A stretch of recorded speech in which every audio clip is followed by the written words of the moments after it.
Yes, the name of my project is God, Self, and Others: Patterns in Post-Traumatic Growth and Spirituality. And the central question going into this project was, what are some of the patterns that we see in spirituality in the aftermath of a traumatic event? What do we lose? What do we gain? How does healing unfold? What does the process itself look like? So to get a better sense of what trauma and recovery was like, I met separately with three individuals, all of whom had a formal diagnosis of post-traumatic stress disorder. And I conducted fairly long, somewhat open-ended interviews and then spent a pile of time looking at the data.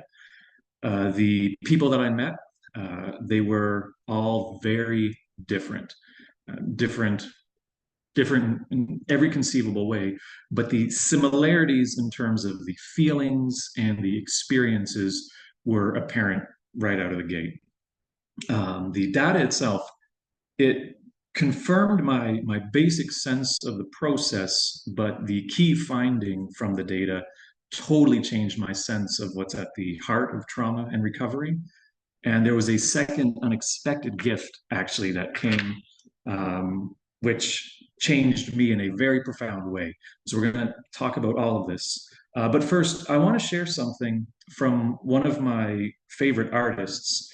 As I was preparing this presentation, I noticed that it didn't feel right to share any of the stories that I was told, or even construct what's the word? Construct a sense of what I was told. So instead, I want to share just a bit of prose with you. Um, the rather intense gentleman I hope you're seeing now on your screen. He's the singer and author Henry Rollins, and I absolutely adored him when I was young.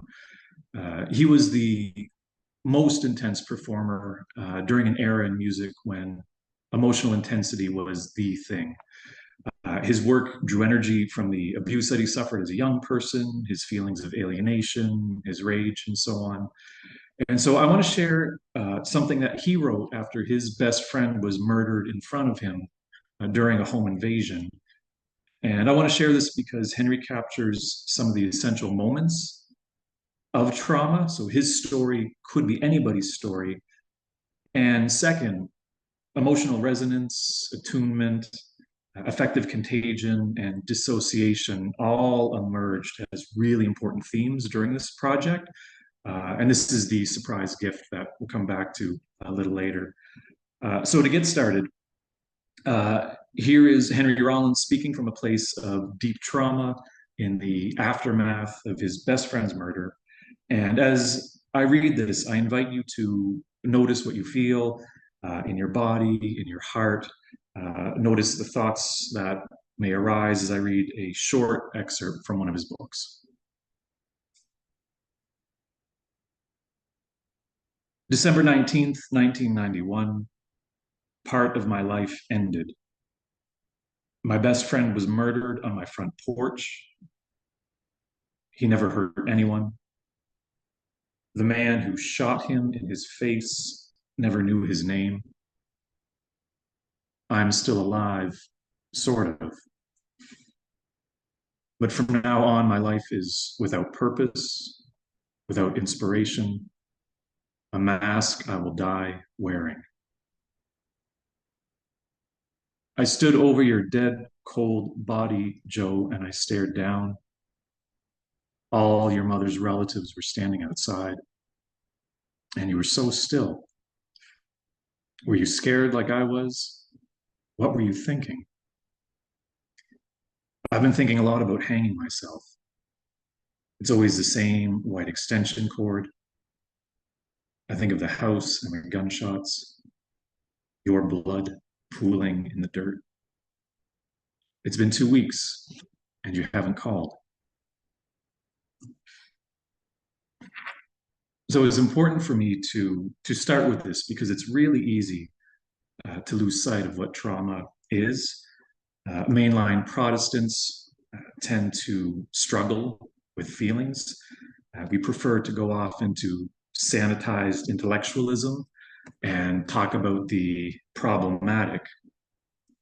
Theologians, the types that I like to read, like Dr. Cornel West, uh, argue that faith in real life is all about coming to terms with the structure of meaning in our lives when we are traumatized and terrorized. And I think he's exactly right.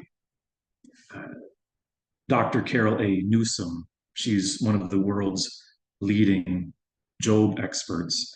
And she wrote that trauma and tragedy are part of the intrinsic and unmasterable violence of existence and all the pain, loss, and moral shock this entails.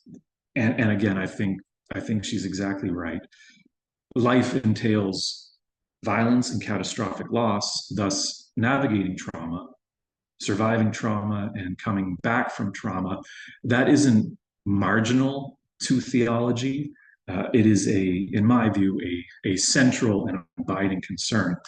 But what's really neat actually is that even though I knew this going into this project, I forgot it, or at least moved it from the center to the margin. When I first started preparing this project, I actually began last May, and I read some of the major texts in trauma, and I used my Hegelian dialectical sensibilities and sketched out the graph that you see here, the graphic rather. But in doing this, I unwittingly embodied that deodorized discourse that West derides. I asked myself, at the highest level of abstraction, what is trauma? Now, I rightly identified the broad contours of the process, and this fits with what Judith Herman talks about in her brilliant book, Trauma and Recovery. So the basic model, you begin with an initial state where you have a stable sense of self, a stable sense of the world, and then in the second state, something horrible happens, which negates your sense of self and your sense of the world. And then there's a third state wherein you reconfigure your self-world understanding. And that more or less touches, the broad contours of the process. But when I sat down and asked people, what did it feel like? The descriptive inadequacy of this model became clear. And this model misses something in S2, which is absolutely critical. I'm going to come back to that. So, what did it feel like? It was kind of a blurry, murky world during that time period. So the first theme that emerged from the data had to do with feeling lost or unable to see clearly. There was a fog always in front. It's like it didn't have emotions. So during this time of fog or murkiness, folks often talked about feeling numb. And this line is particularly interesting because there may be a bit of dissociation embedded in it. My question was, what did it feel like?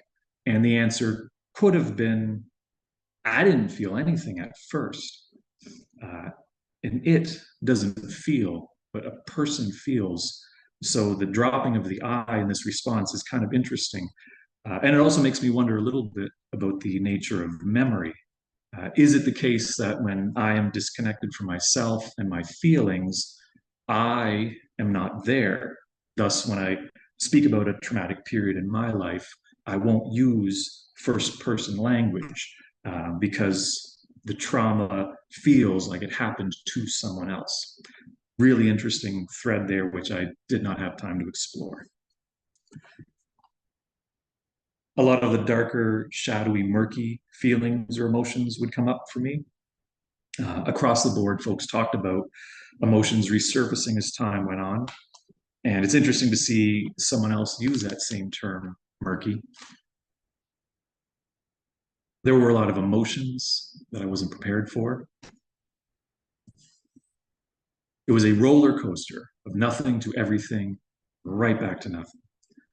So folks talked about being overwhelmed by their feelings, and this led to something particularly painful about trauma. It was a very isolating, very sad time. Everyone talked about how disconnected they felt. I could have had all my family hugging me, and I would be lonely.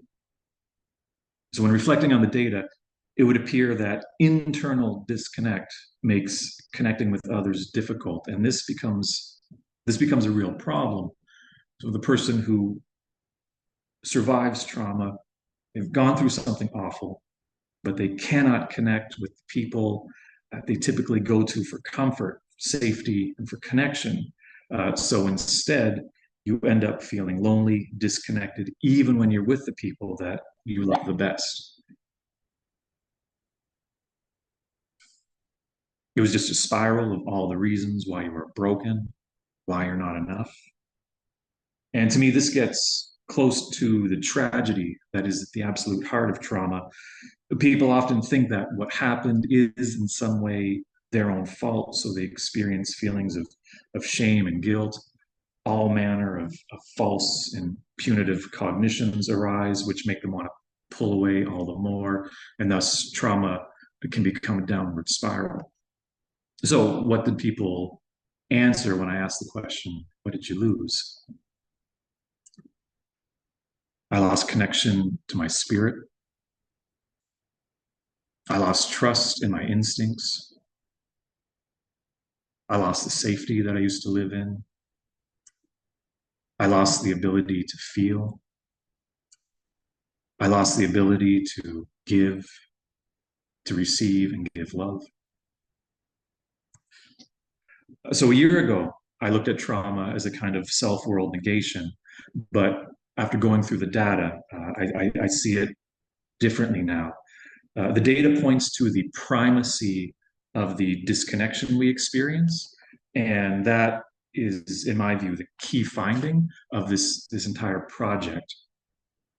If we were to look at this in terms of a generative phenomenology, the data suggests that what drives the whole process of trauma and recovery is how disconnection shapes us, our relationships, and our spirituality. The data suggests that who we are and how we are in all our relations post trauma is determined by the nature, depth, and severity of the disconnect we experience in S2. So, how does internal disconnect affect our spirituality? I became very head based in my spirituality. It's like I thought I could brain my way out of things. I love that line, brain my way out of things. The conversation with what we would call God or creator, there was not even that connection. Trauma took everything from a heart level, because I struggled being in that place, and jammed it up into my head. So at this point, when going through the data, I really see trauma now as a threefold disconnection. So we disconnect from ourselves, we disconnect from others, we disconnect from God, and thus healing is all about reconnection, reconnecting with ourselves, reconnecting with others, and reconnecting with God. And that centerpiece where all three intersect, I don't know what to call it. It occurred to me this morning, maybe like we could call that church, maybe, I don't know. But whatever we want to call it, uh, that is the place wherein we experience healing, reconciliation, and feel deeply grounded. It's a place of deep integration. Uh, it's the place inside us where our self-love, our love of God, and our love of others all come together. So it's the place where we feel our value. We know that we are good, that others are good, and that God is good. And good in that absolute sense. Like, no matter what happened to you, no matter what's going on with your neighbor, regardless of external material conditions, I'm good, you are good, and God is good. And we are all together here and now, and it's good. So this is all awesome stuff. Um, what does it look like at first when that first bit of light comes in, that first bit of connection starts to take root in us? I hit the bottom of the hole and saw how deep I was in. The only person sitting in that hole with me was God. God wasn't necessarily pulling me out of the hole, but God was with me in the hole. So that theme of connecting with God, a felt sense of God being there, that was an interesting turning point in these trauma stories. It was from the sense of Emmanuel, from the sense of God with us, that these stories pivoted to stories of reconnection. And what does reconnection feel like? And how does that shape our identity? It's a good question. I'm glad you asked. There's a whole lot more room and a whole lot more love and connection in this.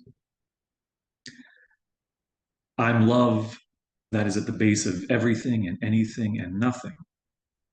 Now, this is interesting. That's virtually Thomas Merton from someone who has not read New Seeds of Contemplation. So that was a real gem.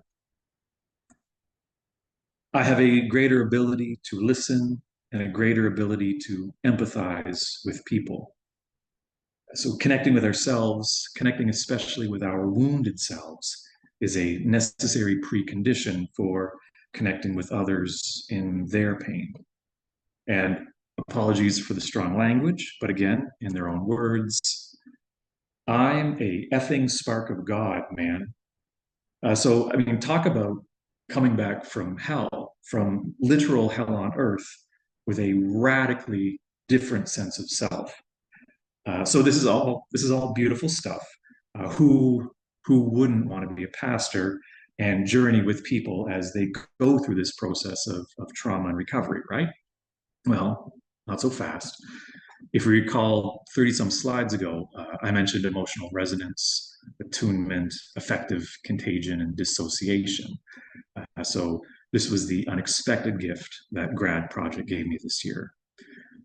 In one of my very first interviews, I experienced really intense dissociation, had a panic attack, and briefly lost touch with reality. And it was absolutely awful. Without going into too much detail, in my own life, I've experienced intense violence on more than one occasion. When I was 20, I was actually in an accident. I almost bled to death. Had an archetypal near-death experience, and the trauma of these violent experiences gave rise to the following cognitions: what is real? Who am I? Am I alive or dead? And I need to make it clear, these were not abstract, dispassionate, philosophical questions. Uh, I've been so violently traumatized in my life, so disconnected from self, from the world, and from the people around me, that I've experienced real terror such that I could not figure out what was real, who I was, and I did not know if I was actually alive or dead. And that's really, really scary stuff. So, in one of my first interviews, I sat down, started going through the questions, and from absolutely out of nowhere, I felt this shattered sense of self descend on me. All the hair on the back of my neck and on my arms, it all stood up, and I felt incredibly unsafe. I disconnected from my sense of self, my sense of the world. I disconnected from my sense of what is real. And I looked at the individual that I was interviewing, and the following cognition arose: you are not you. You are this person who is deeply traumatized. We have been dead for years, trapped in this hell, unable to find a way out of it. And again, I need to make it clear, I believed this. It was only for a moment, but for a terrifying moment, I believed it. Now, using internal family systems, my best guess is that what happened in that moment was the traumatized part of me was activated in and through this encounter. It came up, it said the scariest stuff I could possibly imagine. And then in my panic and in my disconnected state, I thought it was true for just a moment. Then in the very next moment, I remembered my CPE training. I sat back in my chair, I got my feet on the floor, breathed through my belly, and the panic and the terrifying cognitions all subsided. And then I reached out to my CPE supervisor and said, something really scary happened. So why am I sharing this story?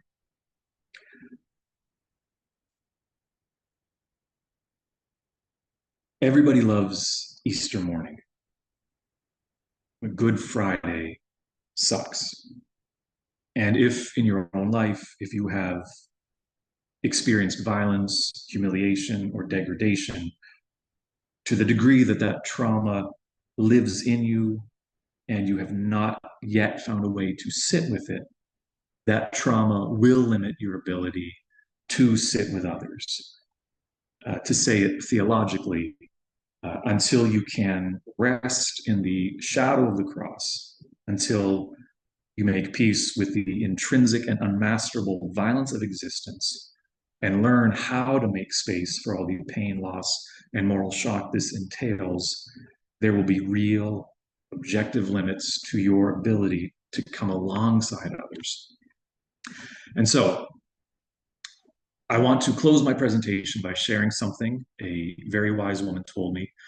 And this is far and away the most important thing that I've learned, definitely this year, and maybe over the last 5 years. We can only go safely with another where we have learned to go safely with ourselves. And so much hinges on this, our ability to connect with ourselves, to connect with God, and to connect with others depends on it. We can only go safely with another where we have learned to go safely with ourselves. Now, I believe that we are called to take up our cross and to follow the Son of God to Golgotha. And to say it another way, the way out is in. We cannot bypass Good Friday. We must enter into death if we hope to rise with Christ.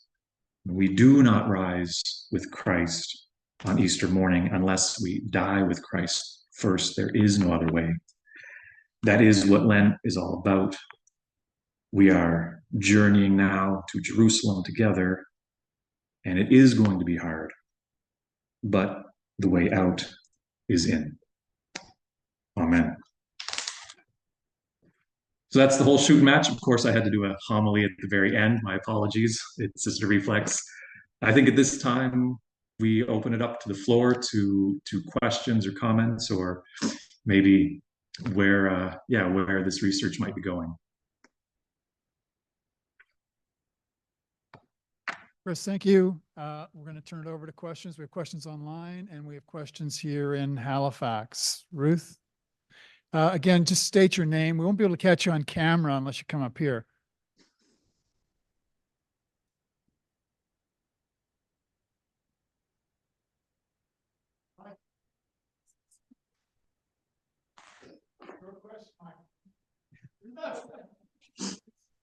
Yeah, my name is Michael Moneke, MD student for CA. I'm from Nigeria. Maybe I'm going to be Canadian. That's by the way. Now, what I want to say is that, meanwhile, thank you so much. That was a wonderful presentation, and it did cover a lot because I can relate a little bit to that. Not fully, but a little bit. About 3 years ago, my mom passed.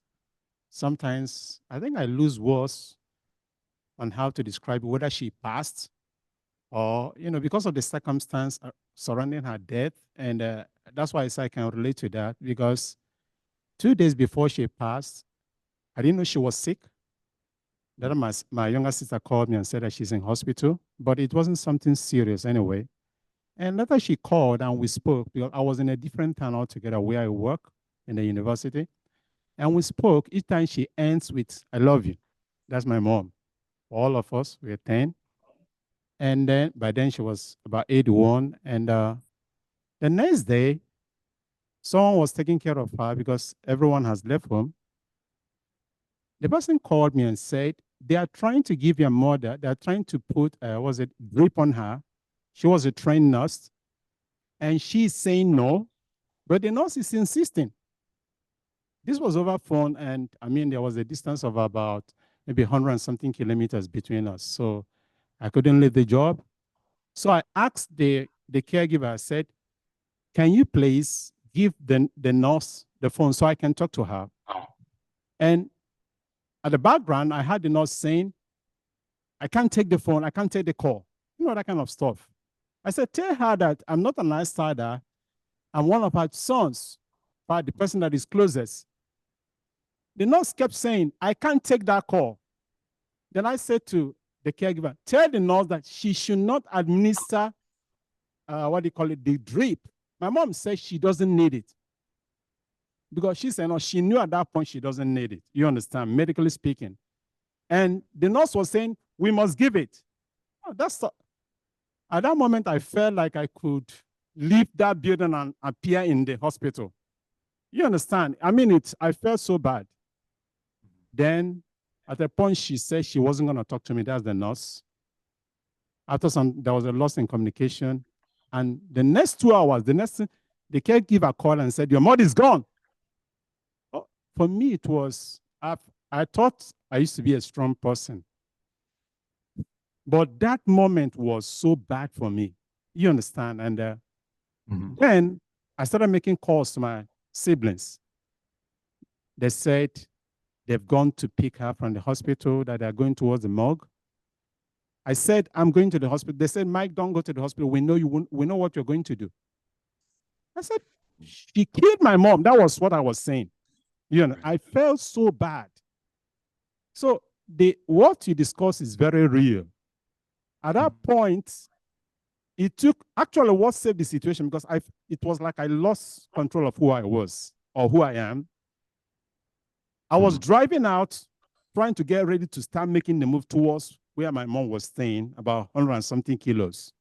Suddenly, the car wouldn't move. I didn't understand why. I thought it was something simple. So I went and called a mechanic. They looked at it, they said, oh, no. It will take us about 5 hours to fix it. I said, no, but nothing was wrong with this car before. They said it's going to take about 5 hours. While they were fixing the car, my other brother kept calling and said, Mike, don't go to the hospital. Come straight. We've taken her to the morgue. Don't worry about it. I kept saying, but why would they? I was saying, the nurse killed my mom. That was what I was saying. You understand?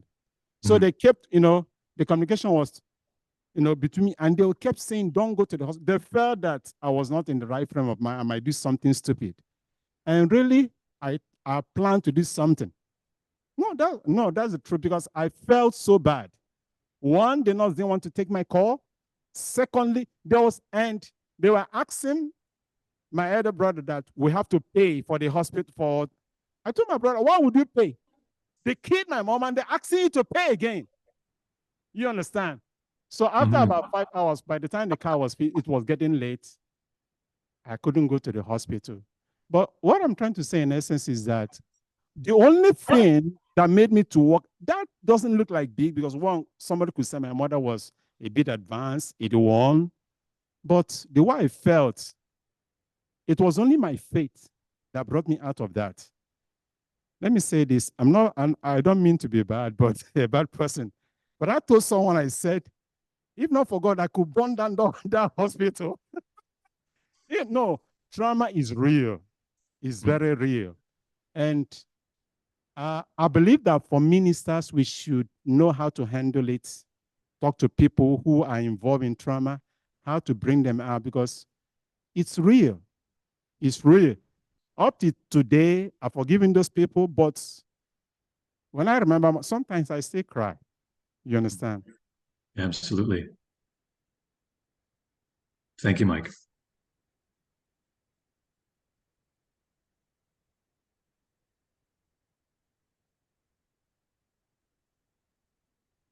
This is a question from online, from I think Kristen Gibault.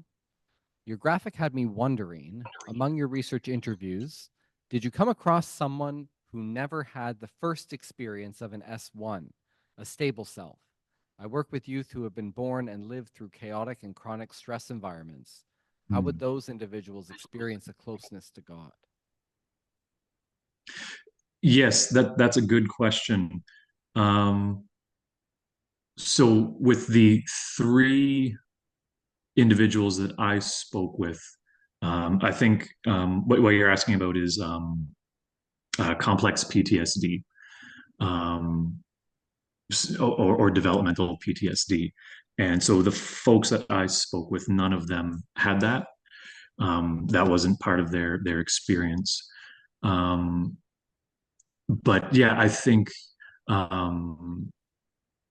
for someone who, yeah, grows up in a chaotic environment,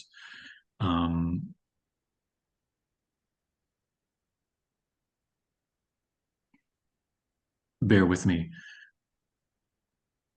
to enter into life without having ever experienced a stable connection to oneself, God, or others, that's an extremely, how can I say it?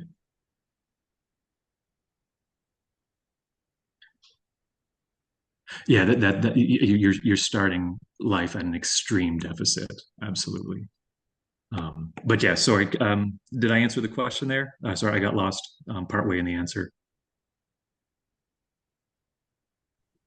I don't know if I'm allowed to unmute, but I did.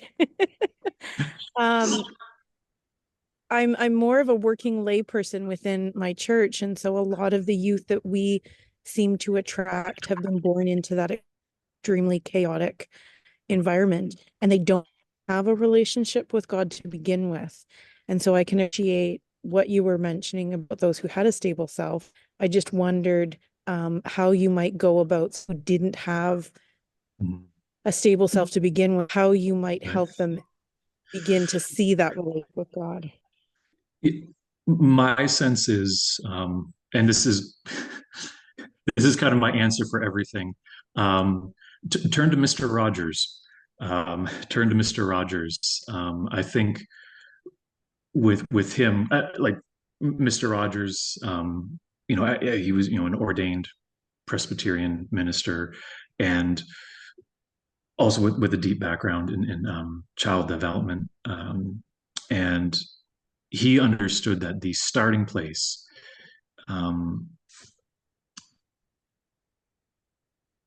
is that unconditional positive regard from his position as the good father, or the kindly neighbor, and to begin with that unconditional positive regard, to share that first with others, in his case, the young people that tuned into him.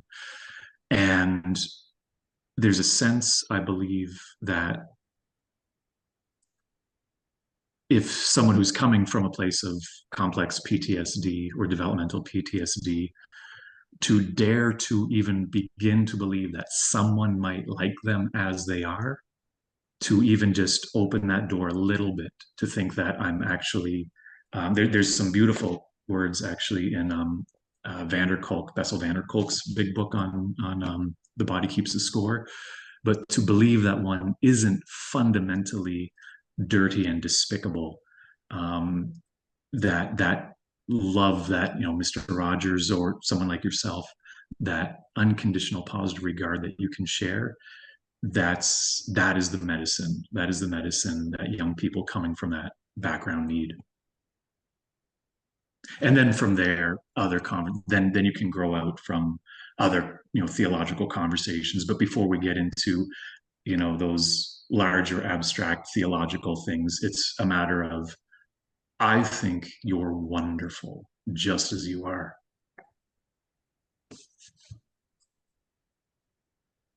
We have a couple other comments and questions online, and I'll share them so everyone in the room physically can hear as well. One is from Jen Devlin, who makes every day a beautiful day in our neighborhood here at AST. She says, "Excellent work, Chris. As a person with PTSD, this work really resonates with me, and I was honored to be part of assisting as library staff. As does Michael's losing control of emotion, anger, etc., and self. I totally feel both that and the experience of freezing and shutting down. This understanding of trauma and self are important not only in ministry, but in library work too. Smiley face. Or heart. Sorry, heart emoji. Here's to post-traumatic growth journeys and the strength of community members who can witness and support these journeys. Thanks for sharing. And then we have a question from Stella. There are so many people walking around with PTSD that has not been addressed, some of whom have PTSD due to their work rather than a personal tragedy. For example, being in the armed forces and being deployed to a conflict area. A close relative of mine, I believe, has PTSD from serving in the police force during the coal miner strikes in the UK and having to use force against strikers with whom he actually sympathized. He's been very angry ever since. Were any of your participants in that kind of situation? And what can we say about PTSD caused by state actors or actions? Yeah, what can we that's a really good question.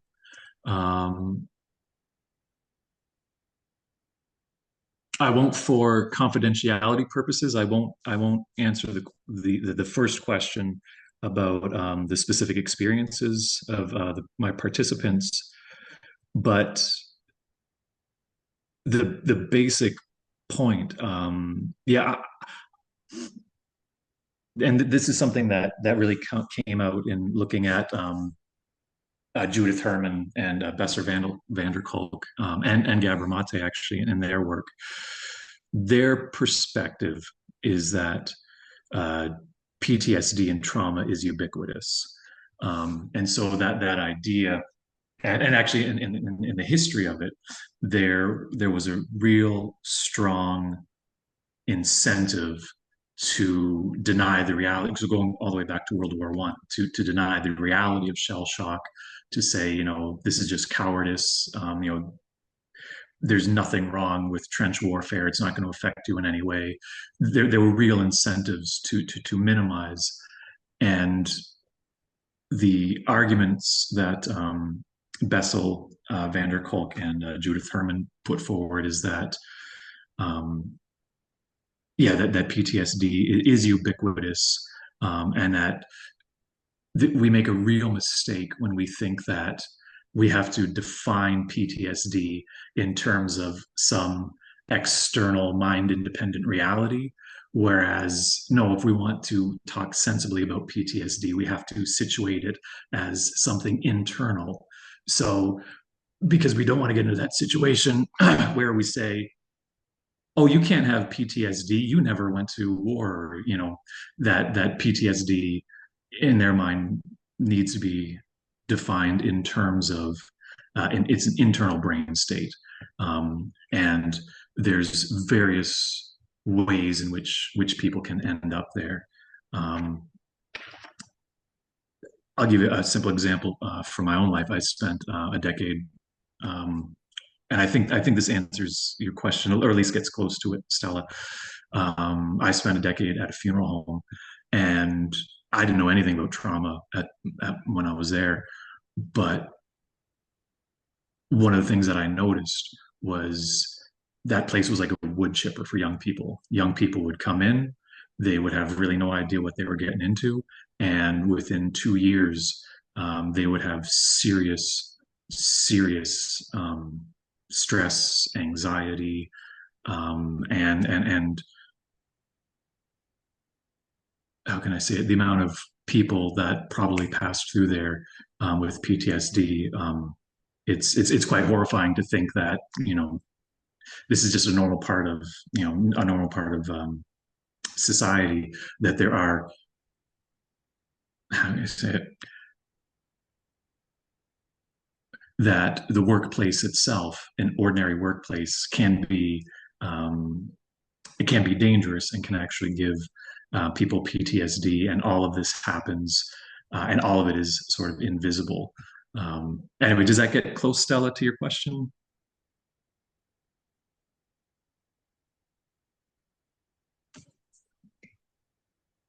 Hi, sorry. Yeah, I guess sort of. It's just that because violence is so endemic in many of these situations with if you're deployed in the forces, and in this particular situation I don't know if you know anything about the coal miners' strike, but it was pretty awful.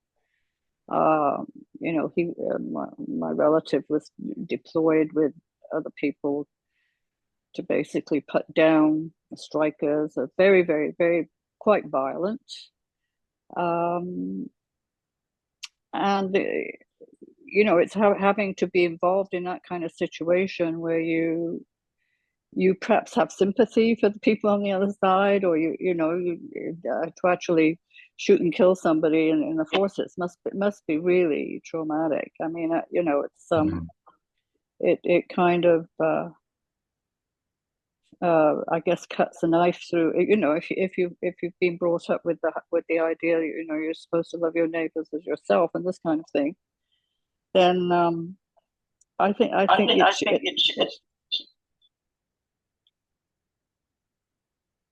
sorry, I think that it just cuts through your heart, and I don't know how you explain that, or but I often wonder about a lot of the people living on the street who are homeless for various reasons other than that. I mean, we know it has to do with poverty and all that, but I think there are many people who are homeless or on drugs or on alcohol, suffering from PTSD that's never been addressed or diagnosed or treated. Yeah, I concur. Mm-hmm. Yeah, no, I concur 100%. Yeah, it's ubiquitous, and the way in which we have restricted our understanding of PTSD to and are defining it in terms of some mind-independent event. That's not helpful at all in making progress and understanding trauma and recovery, both its causes and ways to recover from it. Unfortunately, we're going to have to wrap things up. It's been an extraordinary day. It's been an extraordinary day, and we've covered a tremendous amount of material. We started at 10 o'clock this morning. It's now about 4:30 in the afternoon, and I think we've climbed many mountains today. Chris has taken us on this extraordinary journey.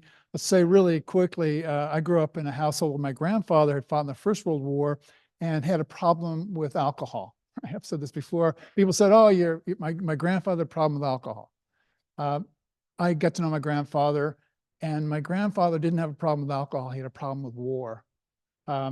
And so many people have had that. They use drugs, alcohol to numb and avoid because it's the only medication they can have, because of all the things, Chris, that you raised today, to be able to enter into that. And I think courageously, that's what you invited us to do, to enter into that space and not be frightened of that space, but to see what's in there. At the end of the day, it's about relationship and about kindness, about working and walking with other people, about going into places that are really, really difficult. And as you said, not minimizing it or pushing it away or pretending it's not real or intellectualizing it, but to feel our way into it. And Chris, I think you did, as you always do, a tremendous job in just eking us in, bringing us there, pulling out your own story and weaving it into the story of others, leaving us with a very hollow but holy feeling at the end of this, our first day of grad projects. Well done, Chris. Thanks so much.